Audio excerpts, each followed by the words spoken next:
vit dans un monde qui a été, en Europe et un peu dans le monde, façonné par l'anarchisme en fait. Parce que tout ce qui est, la sécurité sociale, en grande partie pensée par les proudhoniens, en grande partie de toute sécurité sociale, bourse du travail, droit des travailleurs, beaucoup de choses ont été façonnées, ont été mises en place. Il y a le déni en fait, l'espèce de grosse gomme historique sur tout ce que les anarchistes ont apporté à la société, mais aussi pas qu'en termes institutionnels ou d'avantages sociaux, mais aussi au niveau des idées. Une vision du monde aussi différente de celle proposée par les autres courants idéologiques majeurs. C'est ni des capitalistes ni des marxistes. Quelque part, en fait, ils se situent peut-être même en dehors de ce qu'on appelle l'échiquier politique, quoi. On a liquidé en fait les idées anarchistes parce qu'on a liquidé physiquement les anarchistes régulièrement tout au long de l'histoire, hein. Tu vas faire un débat à l'université ou même en terminale, on va te parler de Marx et de Keynes. Dire l'anarchisme, est-ce que c'est pas déjà tomber dans le piège de la réduction absolue en disant voilà c'est ça, c'est un dogme. Or il me semble que c'est quelque chose de très très vivant, contrairement à d'autres idéologies justement. Pour moi en tous les cas, à l'employé, il y a un côté pratique justement dans le fait de dire pensée libertaire ou les pensées libertaires, parce que du coup ça inclut beaucoup plus de courants qui effectivement c'est plus large en termes de ce qu'on pourrait définir comme étant des pensées rattachées à l'anarchisme. Sachant que la pensée libertaire, est potentiellement libertaire, tout ce qui cherche à construire un bien-être commun, à quelque échelle que ce soit, en faisant en sorte de ne pas passer par la case de l'autorité. La recherche la plus absolue de l'horizontalité. Et pour ce qui est de l'anarchie, le mot c'est assez simple, hein, il a été revendiqué pour la première fois par Pierre-Joseph Proudhon, au début moitié du XIXe siècle, et ensuite ça a été repris ensuite. Mais dès le début, en fait, le mot a une connotation positive et négative. C'est le mot, donc ça vient du grec, hein, anarché, donc pas de hiérarchie. Et donc dès le début, assez rapidement en tous les cas, ça a pu désigner soit le bordel, hein, pas de hiérarchie, ça veut dire que les gens se gèrent eux-mêmes, et donc sont en mesure, ont assez de maturité et assez de bienveillance mutuelle pour s'organiser ensemble, sans qu'il ne soit besoin de leur dire de faire ci, de faire ça.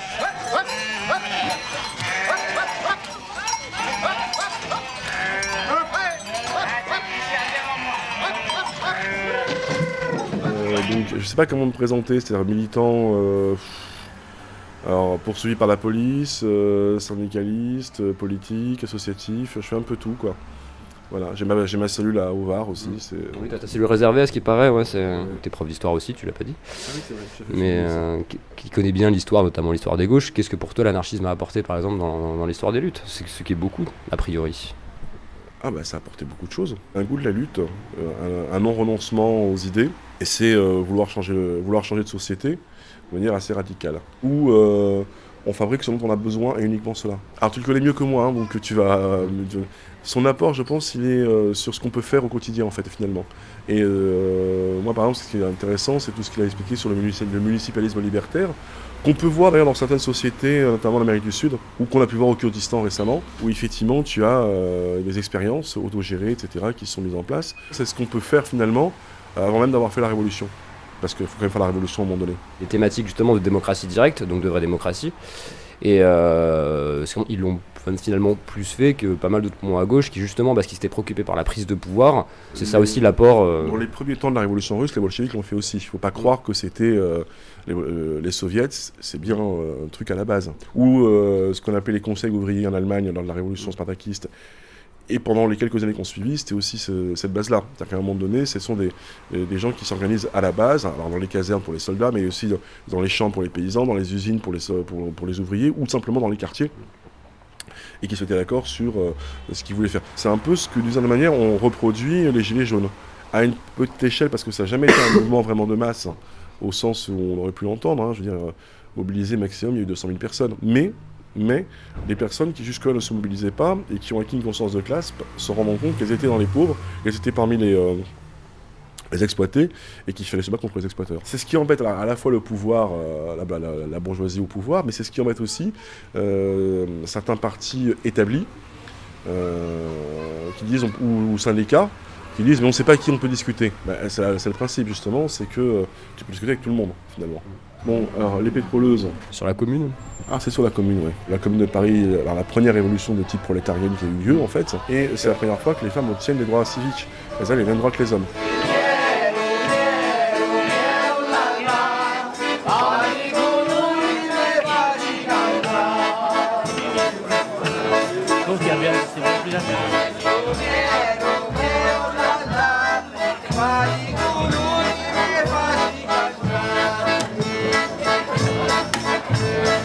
J'ai grandi à Paris et j'ai rencontré pas mal de gens sur Paris qui étaient dans un mode un peu alternatif. Et à un moment donné, je me suis retrouvé à Nice. Et pendant 10 ans, j'ai été dans plein de lieux alternatifs dans toute l'Europe, en Espagne, en Allemagne, en Suisse, en France, en Italie. Et du coup, à un moment donné, l'idée c'était de créer un endroit comme tous ceux qu'on avait rencontrés et tous ceux qui nous avaient accueillis en fait. Et on s'est retrouvés à une bande de potes et voilà, on cherchait un endroit dans la vallée de la Roya. Quand je te parle de ces lieux-là, c'est tous des squats, des lieux alternatifs dans lesquels on faisait concerts avec Ethnopère. Et on a eu l'opportunité de trouver ce terrain, on l'a acheté, on était 5-6 au départ, on a mis 2000 balles chacun. Du coup on a dû s'arranger nous-mêmes pour mettre des panneaux solaires, pour faire des jardins. Et on arrive là, en fait on a fêté les 10 ans cet été. Et du coup on arrive à se produire pas mal de légumes pour nous, on a les panneaux solaires pour faire l'électricité, on a des ruches, on fait du miel. Pour moi l'anarchie c'est un mot, un mot assez vague. Nous ce qu'on fait c'est qu'on vit ensemble, on essaie de ne pas participer à tout ce qui est commercial. Du coup on a une bonne bande de potes, on a pas mal de matériel entre nous et c'est comme la bière, à un moment donné on avait tout le matos, quand on organisait des concerts, on avait les lumières, la sono, les légumes pour faire à manger et on allait acheter des canettes de bière à ED. Et du coup, pour moi, l'anarchie, c'est d'avoir décidé d'arrêter d'aller acheter des canettes de bière à ED et de faire la bière soi-même. Ouais, c'est ça, c'est simple et efficace. Alors Kropotkin dit très bien, prenons ce que vous dites, les anarchistes, ils sont hors sol, ils rêvent, tout simplement parce qu'ils supposent l'être humain bien meilleur qu'il n'est pour vivre dans une société débarrassée de diverses formes de domination. Lorsque nous entendons des individus dire que les anarchistes imaginent les hommes bien meilleurs qu'ils ne le sont en réalité, nous nous demandons simplement comment se fait-il que des gens intelligents puissent répéter de telles absurdités. Ne disons-nous pas continuellement que le seul moyen de rendre les hommes moins rapaces et moins égoïstes, moins ambitieux en même temps moins serviles, consiste à éliminer ces conditions qui favorisent le développement de l'égoïsme et de la rapacité, de la servilité et de l'ambition. La seule différence entre nous et ceux qui font l'objection mentionnée ci-dessus est la suivante.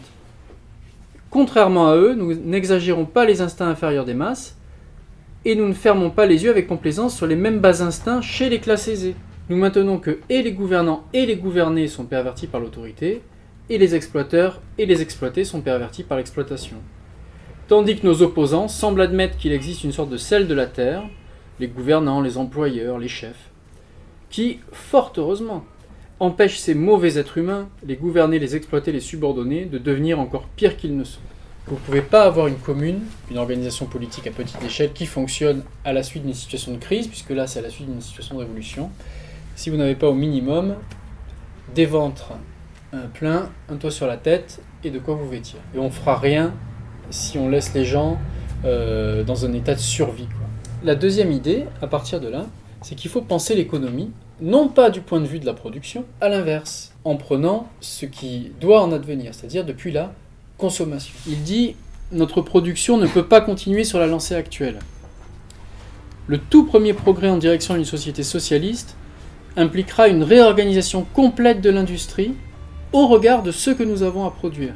Il implique une transformation de l'industrie de telle sorte qu'elle soit adaptée aux besoins du consommateur et non à ceux qui en profitent, et de nombreuses branches de notre industrie actuelle doivent disparaître ou limiter leur production, et beaucoup de nouvelles doivent se développer. » Les anarchistes en général promeuvent des modèles de société dans lesquels il n'y a pas d'oisif. C'est une manière d'appréhender le travail et d'appréhender surtout la part que chacun donne à la société.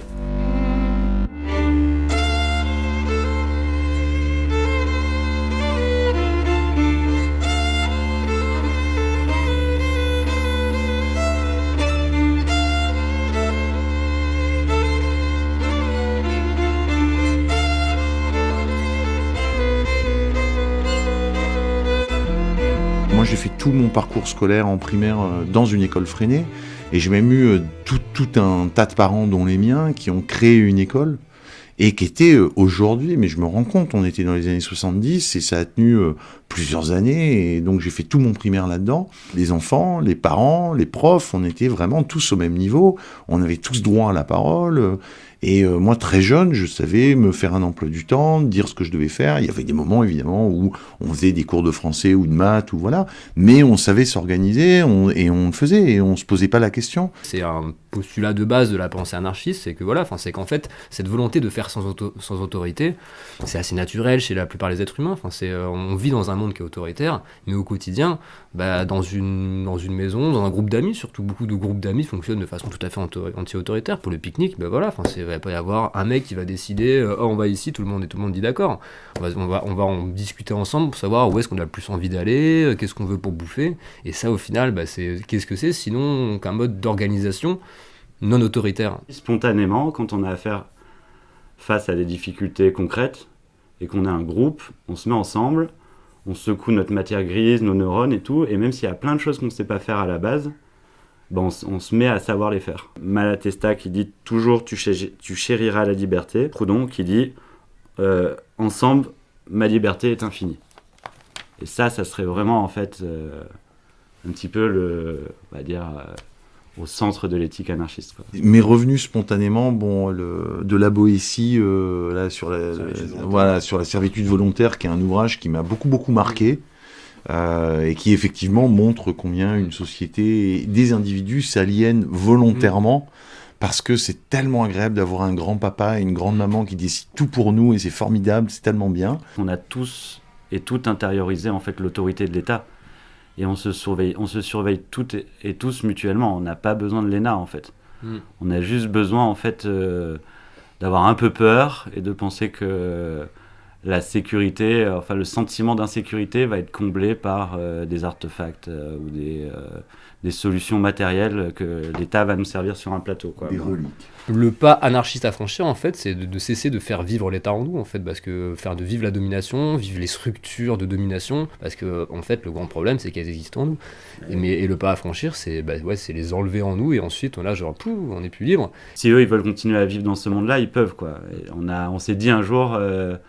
c'est leur utopie, quoi. Donc après tout, ils peuvent la vivre, quoi. S'il y en a qui veulent vivre sur la planète Mars, qui se dépêchent d'y aller, voilà. Et donc on s'est dit un jour, mais en fait dans leur utopie, ils sont pas avec nous. Donc on s'est dit, mais s'ils sont pas avec nous, est-ce qu'ils sont bien seuls ou est-ce qu'ils sont mal seuls, quoi. Tu vois, On peut considérer qu'il y a une tendance, en tous les cas, libertaire au sein des Gilets jaunes, dans la façon de s'organiser du mouvement, avec une certaine recherche de l'horizontalité. À l'origine, j'ai eu la chance, finalement, je trouve que c'est une chance. Moi, j'ai eu une éducation qui était complètement à rebours de toutes les idées anarches que je peux avoir maintenant, quoi. Donc j'ai eu une contre-éducation vers mes 20 ans, en fait. J'étais pas mal à attaque, donc là, effectivement, c'était absolument pas anarchiste, je confirme. C'était même très stalinien. Les deux mouvements sociaux importants que j'ai vécus ces dernières années, c'est les Nuits debout en 2016 et puis les Gilets jaunes depuis 2018, quoi. Je crois qu'un des points communs qu'on avait tous, c'était justement cette volonté de développer une démocratie directe, des assemblées. Je crois que ça a été une expérience de socialisation politique pour beaucoup en vraie grandeur, quoi. Que les gens savent pas, en fait, qu'ils vivent un truc libertaire, ou qu'il y a une peur de se voir mettre l'étiquette anard avec tout ce que ça charrie comme cliché. Bah oui, déjà c'est un qualificatif qui est quand même très péjoratif aujourd'hui dans le langage courant, quoi. Puis il y a tout un dispositif de toute façon qui est là pour nous empêcher de nous relier à ces racines-là.